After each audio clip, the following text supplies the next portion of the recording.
안녕하세요. 저는 올해 49세, 중견 제조업체에서 재무팀장을 하고 있는 박도연입니다. 20년간 한 회사에서 성실하게 일해온 평범한 직장인이라고 생각했어요. 결혼 20년 차에 고등학생 딸 하나 둔, 그저 그런 중년 아빠였죠.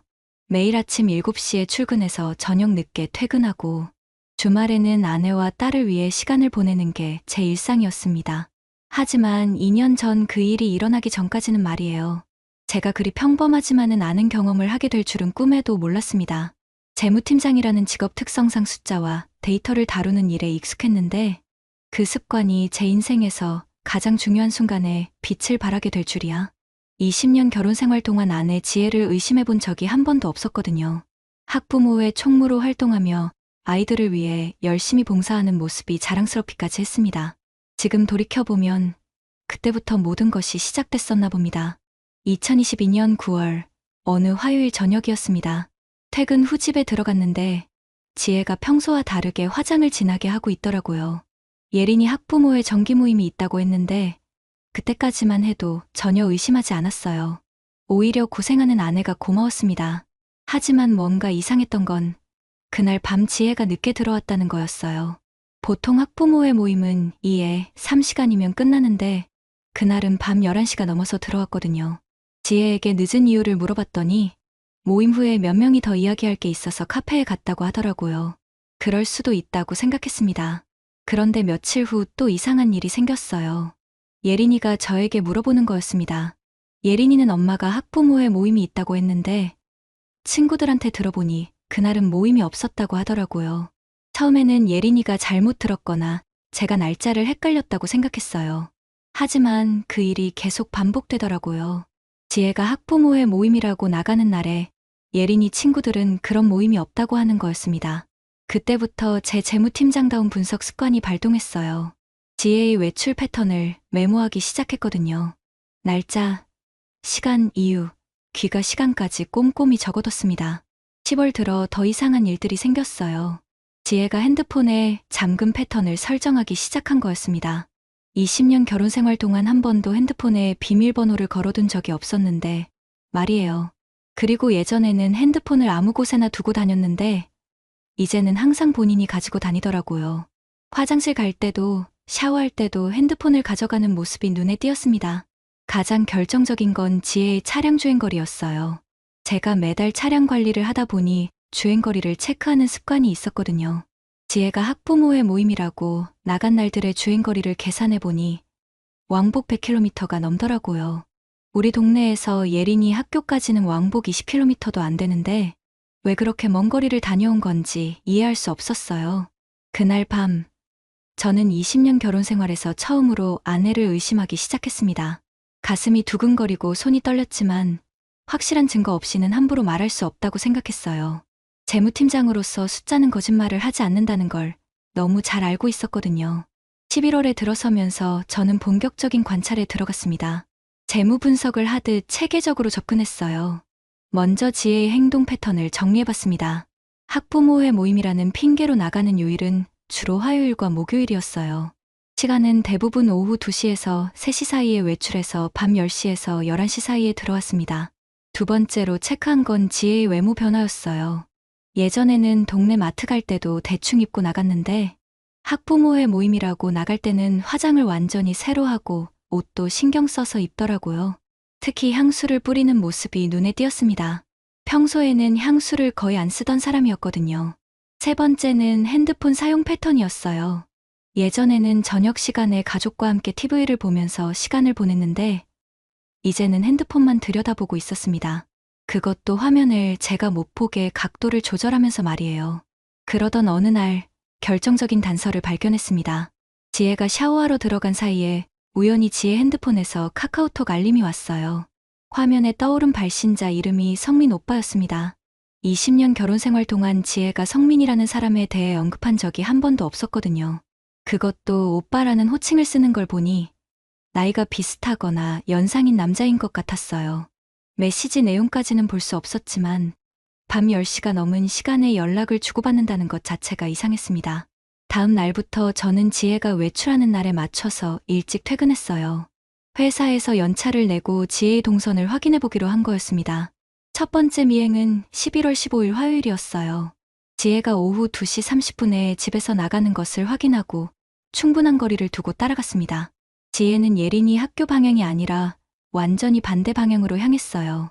시내 중심가 쪽으로 가더라고요. 도착한 곳은 강남역 근처의 고급 호텔 커피숍이었습니다. 제가 주차할 곳을 찾는 동안 지혜는 이미 커피숍 안으로 들어갔어요. 30분 정도 기다린 후 조심스럽게 커피숍을 확인해 봤습니다. 창문 너머로 지혜가 한 남자와 마주 앉아 이야기하는 모습이 보였어요. 50대 초반으로 보이는 남자였는데 정장을 입고 있었고 체격이 꽤 좋아 보였습니다. 두 사람은 손을 맞잡고 대화하고 있었어요. 그 모습을 본 순간 제 가슴이 철렁 내려앉았습니다. 20년 동안 함께 살아온 아내가 다른 남자와 그런 모습으로 앉아 있는 걸 보니 현실감이 없더라고요. 하지만 감정에 휩쓸리면 안 된다고 생각했어요. 확실한 증거를 모아야 한다는 생각이 먼저 들었습니다. 핸드폰으로 조심스럽게 사진을 찍었어요. 두 사람의 모습이 명확히 나오도록 여러 장 촬영했습니다. 3시간 후 두 사람이 커피숍에서 나왔어요. 남자가 지혜의 허리에 손을 올리며 주차장까지 동행하는 모습까지 확인할 수 있었습니다. 그날 밤 지혜가 집에 돌아왔을 때 저는 아무 일 없었던 것처럼 행동했어요. 학부모의 모임이 어땠는지 물어보니 지혜는 태연하게 오늘은 진학 상담에 대해 이야기했다고 거짓말을 했습니다. 그 순간 확신했어요. 이제 의심이 아니라 확신이라는 걸. 확신이 선 이후 저는 혼자서는 한계가 있다는 걸 깨달았습니다. 더 확실하고 법적으로 통용될 수 있는 증거가 필요했어요. 회사 법무팀 부장과 친한 사이였는데 조심스럽게 상황을 설명하고 조언을 구했습니다. 부장은 사설 탐정을 추천해 주더라고요. 2020년에 탐정업이 합법화된 후로 전문성이 많이 향상됐다고 하면서 말이에요. 12월 첫째 주에 강남에 있는 한 탐정 사무소를 찾아갔습니다. 15년 경력의 박 실장이라는 분을 만났어요. 박 실장은 제 상황을 듣더니 고개를 끄덕이면서 학부모회를 핑계로 한불륜 사건이 요즘 정말 많이 늘어나고 있다고 하더라고요. 특히 40대 중반 주부들이 자아실현이라는 명목으로 시작하는 경우가 대부분이라고 했습니다. 박 실장의 설명에 따르면 학부모회는 기혼자들끼리 자연스럽게 만날 수 있는 완벽한 핑계라는 거였어요. 아이를 위한다는 명분이 있어서 가족들도 의심하지 않고 정기적으로 만날 수 있는 환경이 조성된다고 하더라고요. 상대방에 대해서도 조사해드릴 수 있다고 해서 맡겼습니다. 제가 찍은 사진을 보여드리니 전문가답게 바로 신원 확인이 가능하다고 하더라고요. 비용은 일주일에 600만 원이었어요. 결코 적은 돈은 아니었지만 20년 결혼 생활의 진실을 밝혀내기 위해서는 필요한 투자라고 생각했습니다. 일주일 후 받은 조사 결과는 충격적이었어요. 이성민, 52세, 건설회사 현장 소장, 결혼 18년 차에 부인과 고등학생 딸 하나가 있었습니다.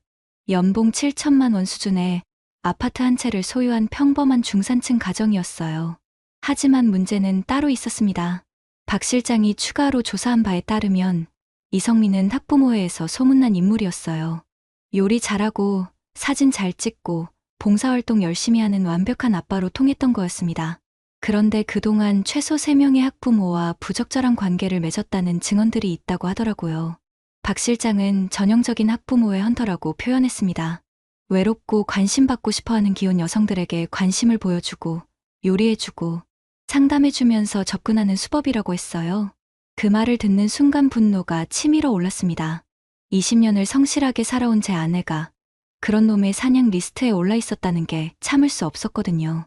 박 실장은 제 아내가 몇 번째인지 정확하지는 않지만 작년에도 한 명 있었는데 그때는 그 집 남편이 이사를 가면서 조용히 끝났다고 하더라고요. 그때부터 본격적인 증거 수집에 들어갔습니다.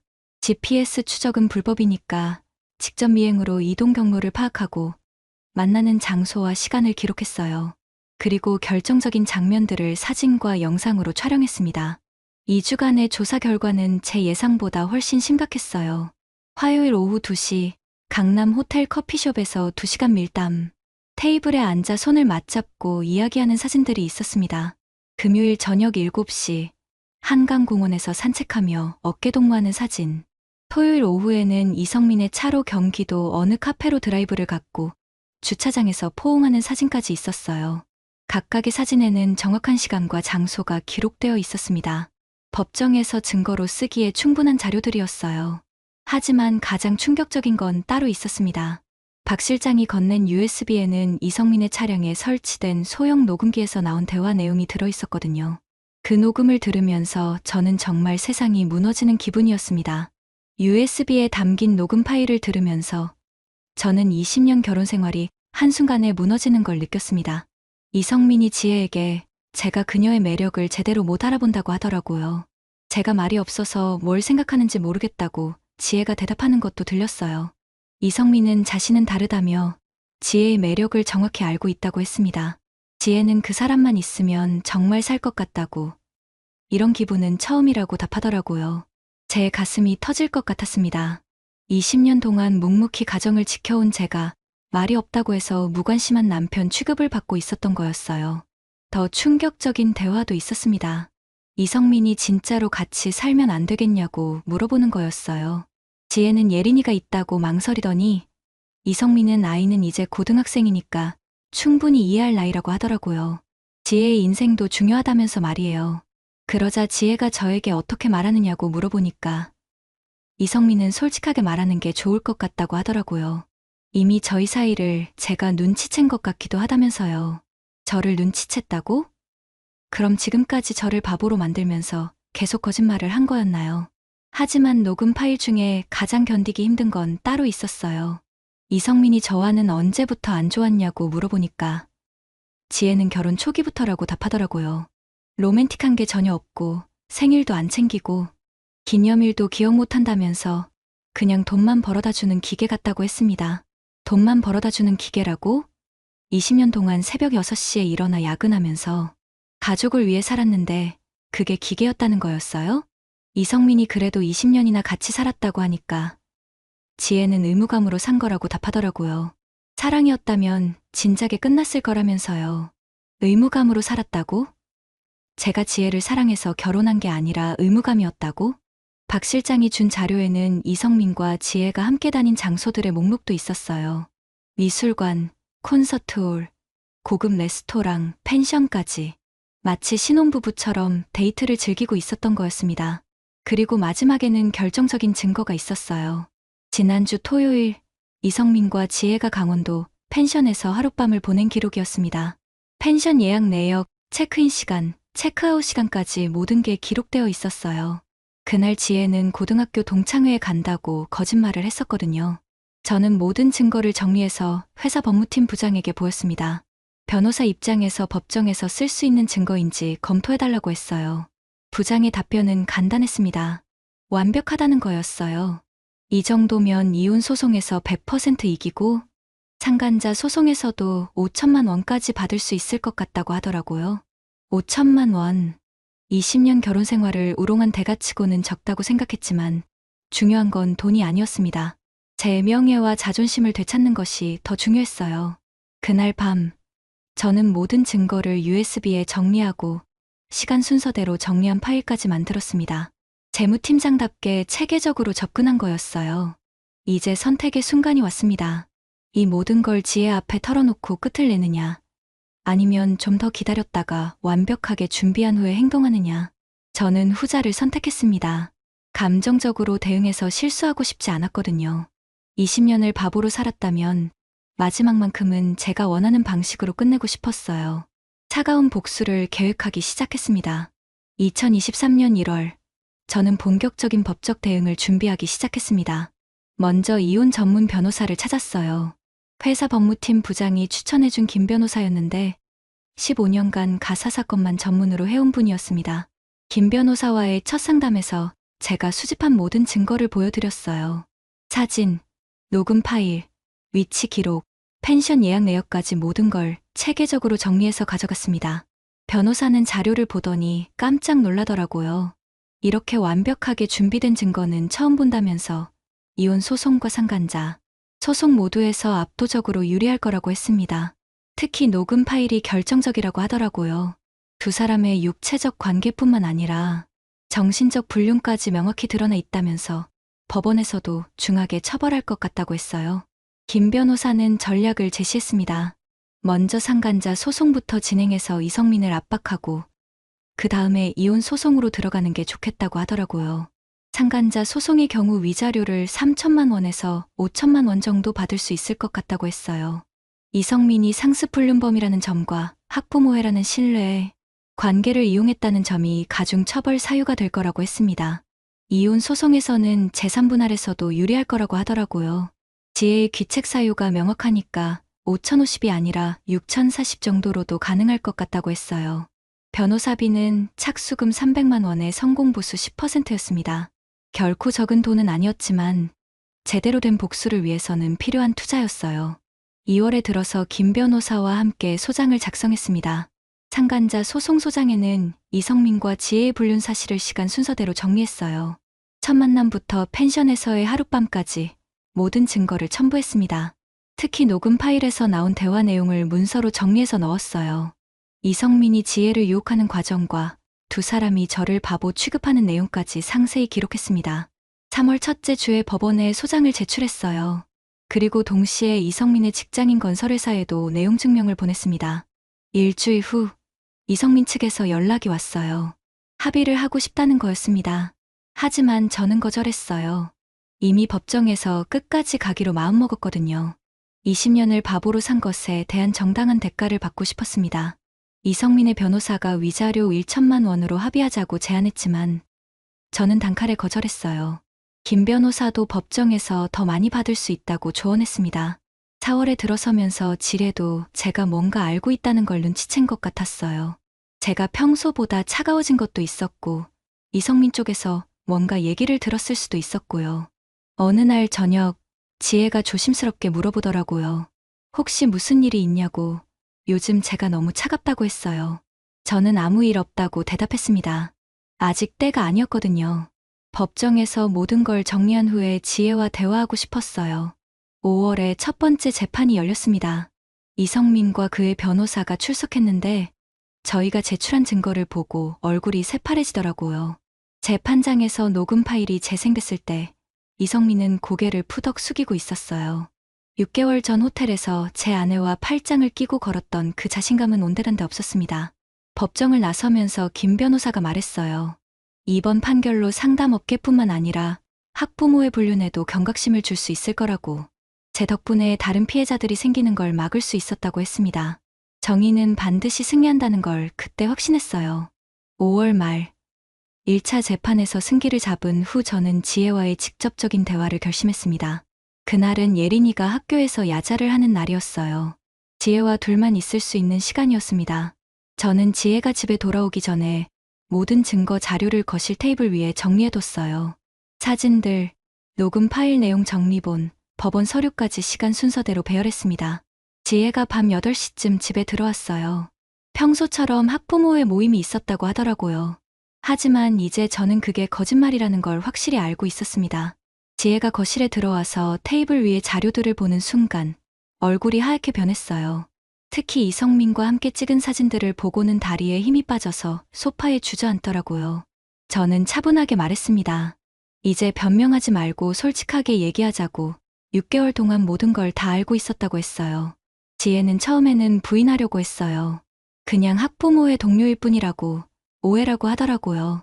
하지만 제가 녹음 파일 내용을 하나씩 읽어주자 지혜는 더 이상 부인할 수 없었습니다. 결국 울면서 시인하더라고요. 지혜는 미안하다고, 어떻게 이렇게 됐는지 모르겠다고 했어요.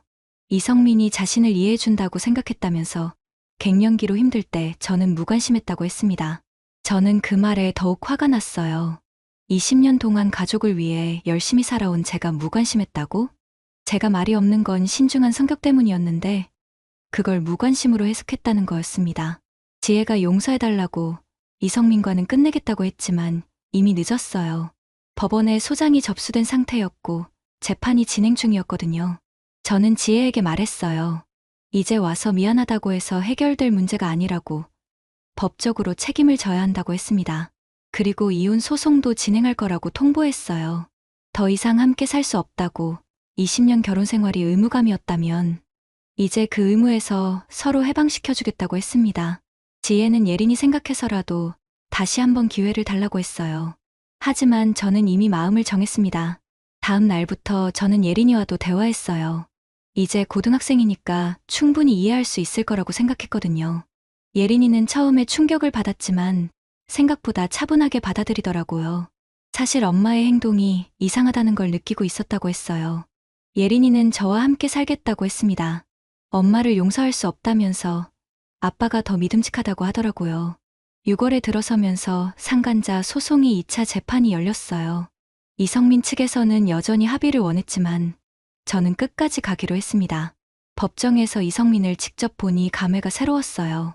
6개월 전에는 제 아내와 당당하게 데이트를 즐기던 사람이 이제는 고개를 들지 못하고 있었거든요. 재판장이 최종 변론을 마무리했을 때 저는 승리를 확신했습니다. 그리고 7월 마침내 판결이 나왔어요. 2023년 7월 15일 상간자 소송 최종 판결일이었습니다. 법정에는 저와 김 변호사 그리고 이성민과 그의 변호사가 출석했어요. 6개월간의 기나긴 법정 공방의 마지막 순간이었습니다.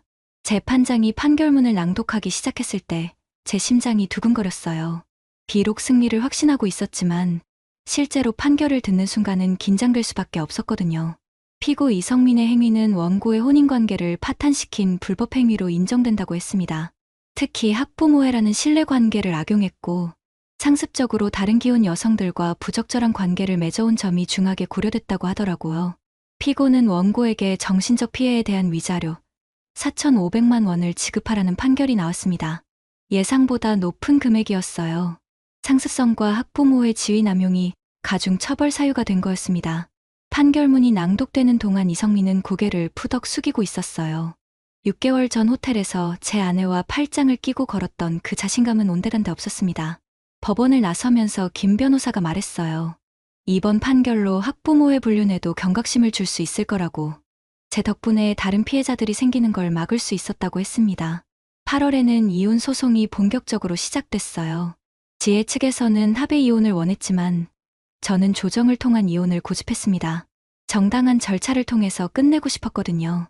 이혼 소송은 상간자 소송보다 간단했어요. 지혜의 불륜이 이미 법정에서 인정된 상태였고 더 이상 다툴 여지가 없었거든요. 재산 분할에서도 제가 유리했습니다. 집과 예금 대부분이 제 명의였고 지혜의 유책 사유가 명확한 상황에서 5,050 분할을 주장할 수도 없었어요. 최종적으로 재산의 65%를 제가 가져가는 걸로 합의했습니다. 양육권은 예린이의 의사를 존중해서 제가 가져가기로 했고요. 9월 말 이혼이 최종 확정됐습니다. 20년 결혼 생활이 공식적으로 끝난 순간이었어요. 그 과정에서 예상치 못한 일들도 있었어요. 이성민이 다니던 건설회사에서 징계 처분을 받았다는 소식을 들었습니다. 회사 이미지에 타격을 준다는 이유였어요. 그리고 학부모회에서도 이성민은 완전히 퇴출됐다고 하더라고요. 다른 학부모들 사이에서도 소문이 나면서 사회적으로 매장당한 거였습니다. 지혜는 친정으로 내려갔어요. 서울에서는 더 이상 살기 어렵다고 했습니다. 동네 사람들 시선도 부담스럽고 예린이와의 관계도 회복하기 어려운 상황이었거든요. 10월 어느 날 이성민으로부터 편지가 왔어요. 사과문이었는데 자신의 잘못을 인정하고 진심으로 후회한다는 내용이었습니다. 하지만 저는 그 편지를 읽고 바로 버렸어요. 이미 늦었거든요. 20년 결혼 생활을 파탄낸 것에 대한 대가는 충분히 치렀다고 생각했습니다. 11월에 들어서면서 저는 새로운 일상을 시작했어요. 예린이와 단둘이 사는 생활이었지만 오히려 더 평온했습니다. 회사에서도 제 이야기가 소문이 났는데 다들 제가 현명하게 대처했다고 평가하더라고요. 감정적으로 대응하지 않고 법적 절차를 통해 정당하게 해결한 걸 높이 샀어요.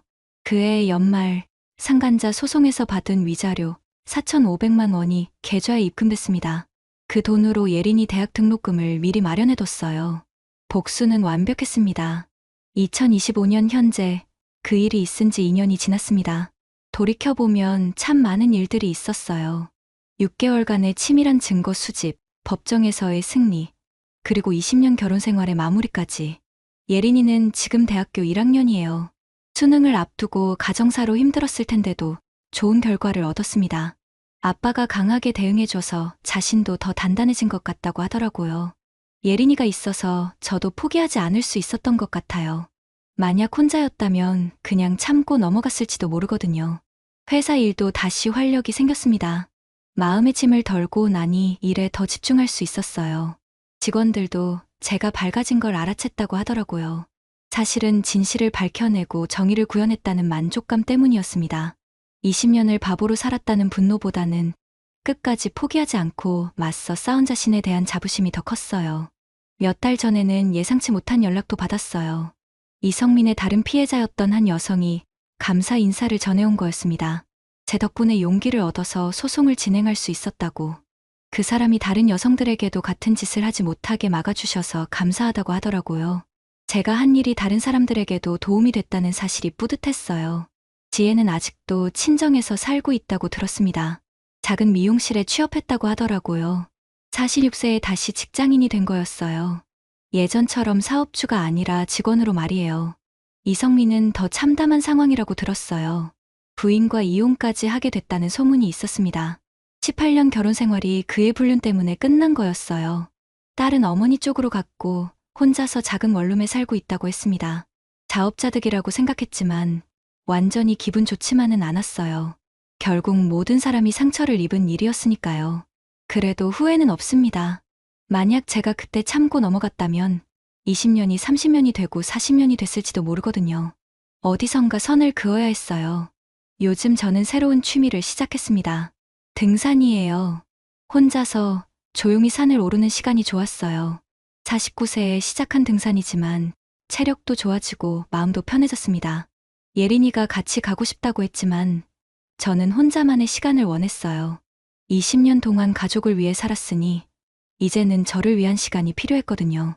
산에서 만나는 사람들은 제가 누군지, 어떤 일을 겪었는지 모릅니다. 그저 49세의 조용한 등산객일 뿐이에요. 그런 익명성이 편안했어요. 지난달에는 뜻밖의 일도 있었어요. 비슷한 상황을 겪고 있다는 후배가 저를 찾아온 거였습니다. 아내의 외도를 의심하고 있는데 어떻게 해야 할지 모르겠다는 거였어요. 저는 후배에게 조언했습니다. 감정적으로 대응하지 말고 확실한 증거를 모으라고. 그리고 법적 절차를 통해 정당하게 해결하라고 했어요. 가장 중요한 건 자신을 지키는 거라고. 상대방이 잘못했다고 해서 자신까지 잘못된 방법을 쓰면 안 된다고 했습니다. 후배는 제 조언을 듣고 체계적으로 증거를 수집하기 시작했어요. 몇 달 후 결국 이혼 소송에서 승리했다는 소식을 전해왔습니다. 그때 깨달았어요. 제 경험이 다른 사람에게 도움이 될 수 있다는 걸. 온라인 커뮤니티에도 가끔 글을 올려요. 비슷한 상황에 처한 남성들에게 조언을 해주는 거였습니다. 감정적으로 대응하지 말고 법적 절차를 통해 정당하게 해결하라는 내용이에요. 형님 글 보고 용기 얻었다는 댓글을 볼 때마다 보람을 느꼈습니다. 어제 저녁 예린이와 커피를 마시며 이야기했어요. 아빠가 새로 만날 사람은 안 생각하냐고 묻더라고요. 20세 딸이 49세 아버지의 재혼을 걱정해주는 모습이 고마웠습니다. 아직은 생각 없다고 했어요. 혼자 사는 것도 나쁘지 않다고. 실제로 그랬거든요. 20년 동안 누군가를 책임지며 살았는데 이제는 저만 챙기면 됐으니까 자유로웠어요. 그래도 좋은 분 만나시면 말씀해달라고. 자신은 아빠가 행복하시면 된다고 하더라고요. 예린이의 말에 미소가 나왔어요.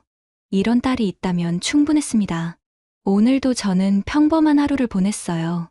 회사에 가서 성실히 일하고 저녁에는 예린이와 함께 식사하며 하루를 마무리했습니다. 2년 전과 크게 다르지 않은 일상이에요. 하지만 마음은 완전히 달랐습니다. 이제는 제가 선택한 삶이었거든요. 억지로 참고 사는 삶이 아니라 제 의지로 꾸려가는 삶이었어요. 그것만으로도 충분했습니다. 선량한 사람이 당하고만 살면 안 된다는 걸 세상은 이제 알고 있었어요. 지금 돌이켜보니 그 경험이 저를 바꿨습니다. 20년 동안 묵묵히 참고 살아온 평범한 남편에서 자신의 권리를 당당하게 주장할 수 있는 사람으로 변한 거였어요. 감정적으로 대응했다면 실패했을 수도 있었지만 차가운 이성으로 체계적으로 접근했기 때문에 완벽한 승리를 거둘 수 있었습니다. 같은 상황에 처한 다른 남성분들에게 전하고 싶은 말이 있어요. 참는 것이 미덕이 아닙니다. 때로는 당당하게 맞서 싸우는 것이 진짜 용기예요. 하지만 감정에 휩쓸려서는 안 됩니다. 치밀하게 준비하고 법적 절차를 통해 정당하게 해결하세요. 무엇보다 전문가의 도움을 받으세요. 혼자서는 한계가 있거든요. 선량한 사람이 당하고만 살면 안 된다는 것. 그게 제가 이 모든 과정에서 얻은 가장 중요한 깨달음이었습니다. 구독자님들, 오늘 사연 댓글로 공유해 다른 분들과 함께 의견 나눠보세요. 저도 읽어보며 소통하겠습니다.